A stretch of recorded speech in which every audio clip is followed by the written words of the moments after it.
Welcome back to Retiring. Today we're covering 3 investment traps to avoid as you head into retirement. We've covered investment hyperfocus, taking unintended risks, and now trap number 3, making return assumptions. I'm Molly Nelson here with Clint Huntrods and Loren Merkle. Loren, making return assumptions can be dangerous as you head into retirement. It really can be, especially if the return assumptions that you're making are way outside the scope of what you probably should be. Many times we see illustrations or plans that show a return assumption of, let's say, 10%, even 12%. That is a very common assumption.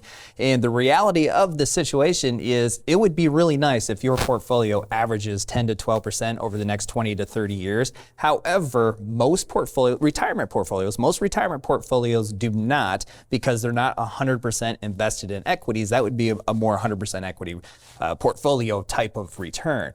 And you want to be more conservative with these return assumptions because you want to make sure your plan works. You do not want to rely upon the success of your plan based on what this market is going to do over the next 10 to 20 years because nobody really knows. So you need to really dial in an appropriate return assumption to make sure your plan actually works out. And sometimes families maybe have looked up online, and so we did that. Let's say you've got a $500,000 portfolio over the next 20 years. The difference in building a plan or using a return assumption of 6%, that over 20 years, that $500,000 would become $1.6 million, not adding any more money to it, not taking any money out.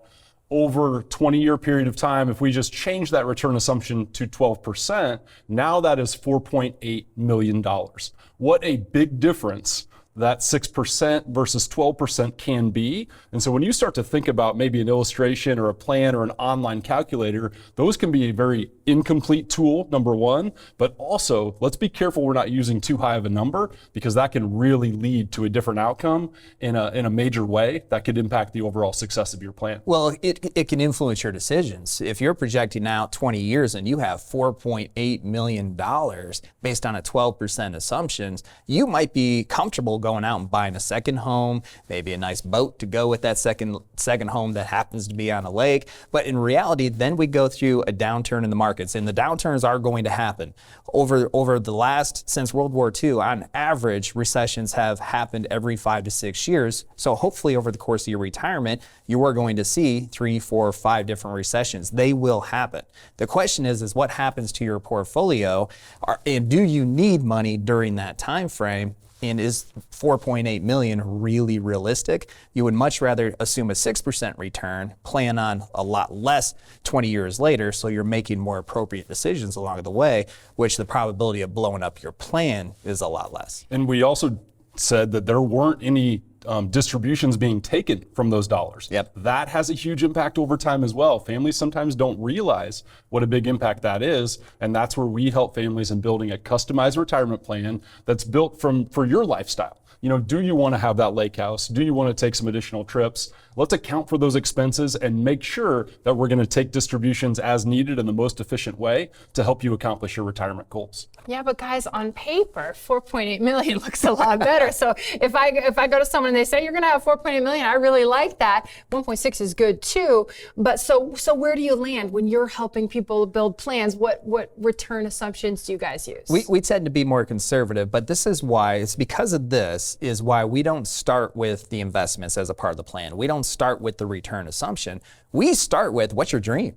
What do you want to do in retirement? Because what you want to do, your day-to-day, month-to-month activities, your lifestyle is going to determine how much you need to spend. How much you need to spend versus how much you have in savings, then we can back into here's how much risk you need to take, and then here's how much return should be appropriate for that amount of risk, and then we dial down the assumption a notch.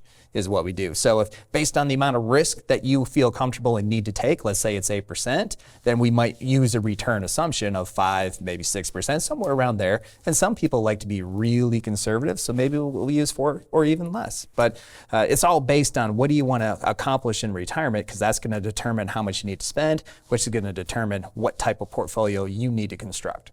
And let's not forget about inflation. right? What we spend today might not be what we spend in 20 years. And so we want to account for inflation within your plan so that we can prepare for that, adjust for it.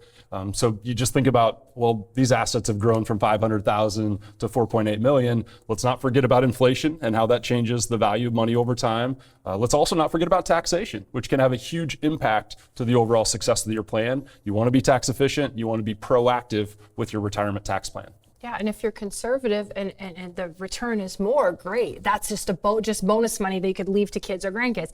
If you're too risky and you run out of money, that's a whole nother problem in retirement. Yeah, exactly. Or if you build a 20 to 30 year plan and 5 to 10 years in, your actual return is way more than assumed, then you can also start spending more, right? So it's not just about how much can we leave to the grandkids and the kids, but also how much can you really enjoy your retirement? What kind of lifestyle can you create?